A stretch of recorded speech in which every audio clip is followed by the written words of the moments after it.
பிறவி எடுத்திருந்தேன், உன்னிடம் மனதை கொடுத்திருந்தேன். பின்னொரு பிறவி எடுத்து வந்தேன், பேசியபடி கொடுக்க வந்தேன்.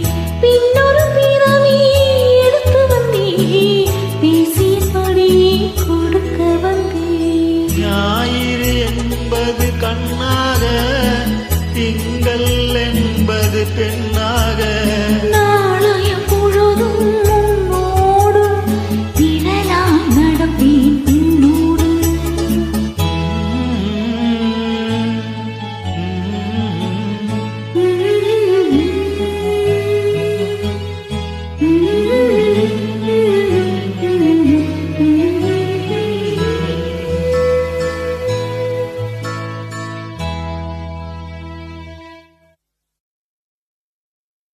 Thank you.